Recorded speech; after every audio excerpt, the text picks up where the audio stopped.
Welcome back to another episode of Seeing Red. I'm Simon the writer, and this is Lex.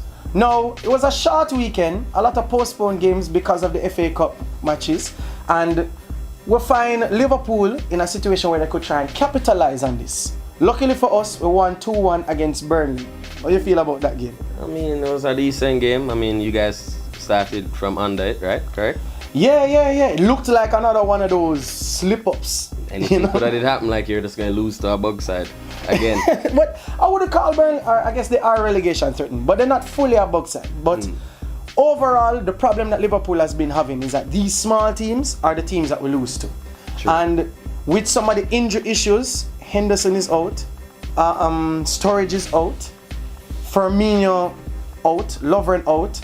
Technically, our 11 is the only good players that we have right now. Everybody else, we had 4 teenagers on the bench. So I was a little bit worried about how we'd perform. But Burnley scored first, Wijnaldum equalized before halftime, and I think that kind of motivated us. Yeah, a little pep talk in the locker room, and then you just go back out and just get the job done. Pretty much. What that did was put us at least, I think, put us above Arsenal in a comfortable place. Gives them all to do when they play their match in hand. Same with United, and puts us at least in the position we want to be, which is top 4. Now, how the other teams respond, I don't know. Klopp, I think, still has a lot of work to do with the defense. Yeah. Conceding all these goals, always looking like they have to fight for a game, it's a problem. And the next game that we have is Manchester City. So, Klopp, you have to get it right. Although Manchester City has kind of been our beating stick, so I'm very optimistic. Yeah, is that right? I'm very optimistic. That's what history shows. Well, in the past 2 or 3 years, I mean, we beat them in the one in 2014 when we were going for that title run. We beat them last year in the league after losing the League Cup final to them. Okay. And so in the league they haven't really beaten us. Keep your fingers crossed. Yeah. Next game I want to talk about is dive straight into the FA Cup and talk about Pierce's team Chelsea winning again. It's kind of becoming a broken record, but dog, United out of the cup. How you feel about that? You must have opinions. I mean, I'm not entirely upset, I guess, which I should be upset. But honestly, from the game began, Chelsea was just under pressure from the game began. It was just looking like, wait a second, are we really in the same league? I'm going to be a man about this entire thing. My side is Manchester United, one of the biggest, if not the biggest English club. And I'm trying to say that, in a scenario where we're playing Chelsea in a quarter-final FA Cup, we're supposed to bring the best of the best in that case.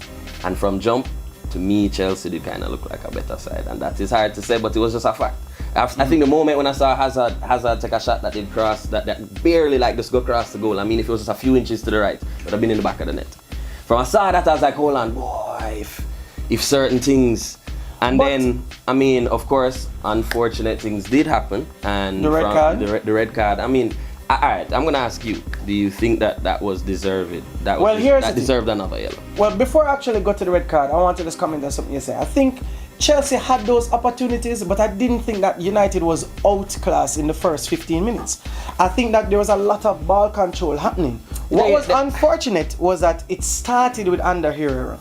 So with him getting that red card, that was almost it for how much pressure. But you guys kind of kept in the game. It was only 1-0. Yeah, but what I kind of mean is before that, when let's say a build up, you see me, and levies a hold up the thing. It's yes, we were holding up in those first 15, and we were fighting back. I mean, we had opportunities, but I just felt like if anything slipped, that damn broke. And that's what I felt. And I never liked that feeling. And then when the red card scenario happened, and then it's all right, well, how are we going to do it? Now, with respect to the red card. Now, first of all, that yellow card is a feelings card. Can't stand your side. Hate United. But if I talk in football, that was a feelings card. Okay. Let's be honest about something. Hazard was getting kick up and push over. They were playing dirt. Yeah, Jose came in and said, yo, it's Hazard, they sell out my season last year, make me get fired. Say, yeah, what? Mash him up. Yeah, it feels like that. Especially Rojo and Jones, I think him send the man them for it. But guess what? No? The ref went to Smalling, who was captain of the day, and say, yo, control your side. Right? 20 seconds later, right? And the Herrera had the foul on him. Yes. Then the ref looks on Smalling and said, I told you the next foul. Like him literally look at him, point at him, you know. And say, I tell you the next one going to get a yellow card. No, that's a feelings card. When was Smalling going to talk to him? Exactly. Like when was he going to? When was he going to? When Smalling should have said team meeting, guys. Guess what? You know. Yeah, this is not American football. No, There's no and it's huddle like- in between plays. And I just hate football like that in the sense that, you know, the ref bring this whole feelings thing, and sometimes I don't know. It just people look at it like a human element when I look at it as, I don't know. I feel like that's a yellow card I would have given because I hate Man U. You know, it's a bad man. It's a bad mind card. Okay, your bad mind is so real. Your bad mind is so real. Yeah, the hate is real. The hate is real. We took a loss, you don't need to be bad minded right now. But what I'm We're out saying of is, that. what We're I'm out of saying that. is that type of bad mind is something you give to somebody who's not a ref. Yeah. And it felt a little unprofessional. But with regards to the game itself, there are a whole heap of things that I have to look at. Kante is just everywhere. He's just so Seems amazing. to be unstoppable. He's so unstoppable. And him just look like a player that you'd spend $100 million to buy. Yeah, I mean, what? And not Pogba. Well, as in, that's the argument right now. Alright. Pogba looks like Kante's paycheck.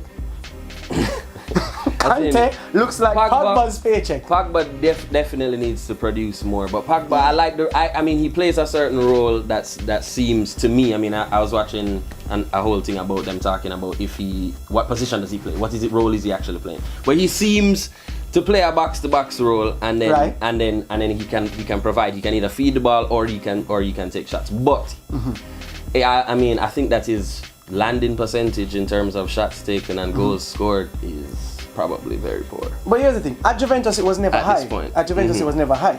So the thing is now, I think Jose has to find a way to really utilize him and put players around him. Because if you look at the players that were at Juventus, like Pirlo and those guys, Yeah. the real providers. You understand? So that when he does move up, he's covered.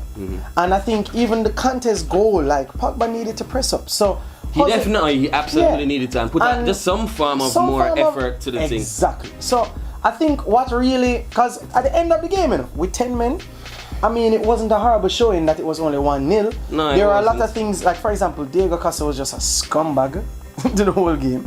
And this is the part of Diego Costa I don't like. When he's not playing football, he just looks like trash. Always falling over, cussing people. When he does play good football, he's amazing. Especially his goal, like assists and his goal scoring rate, Yeah. amazing.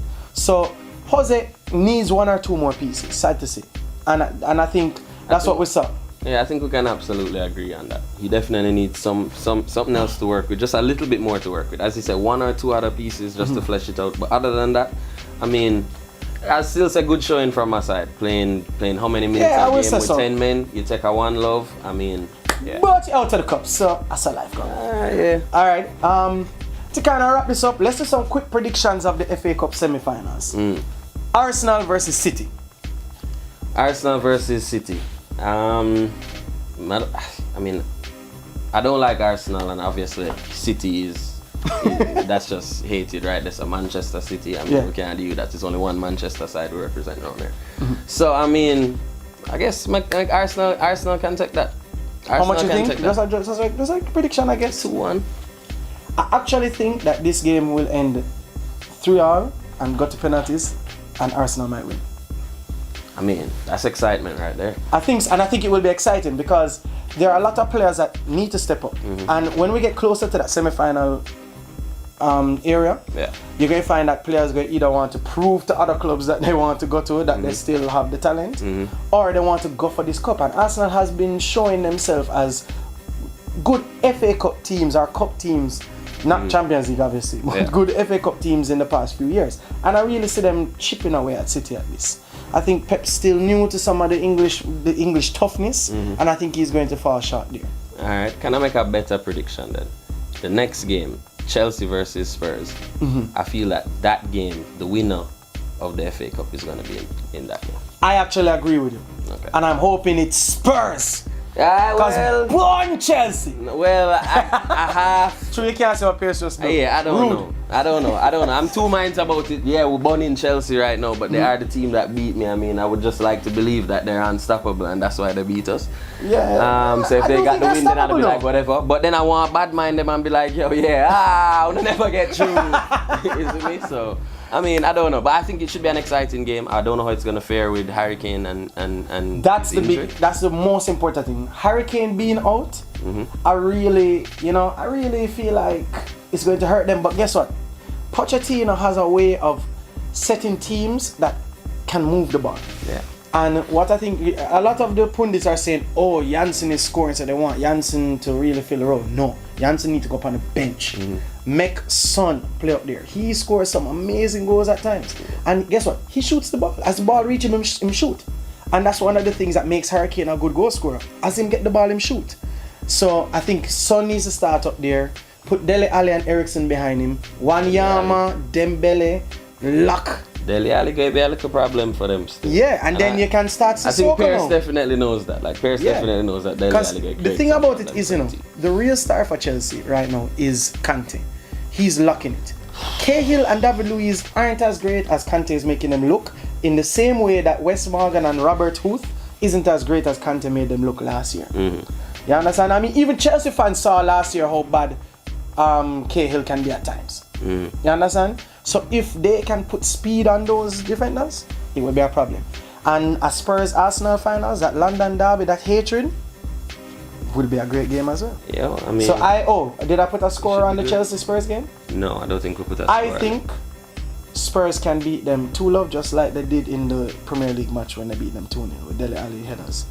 What do you think? I mean, I don't know. Anyway, go. Anyway, Let's get a score. I actually I don't want us to be piggybacking on what you were saying before, but I hope that this game goes all the way and that is a draw and that is have to go like some overtime. Alright, I prefer that in this game because this game would I want to see something exciting, you know? So Cool. Well, that's all we have today for Seeing Red. Comment, like, everything. In fact, start throwing back the questions again because after this weekend, weekend after that is International Week.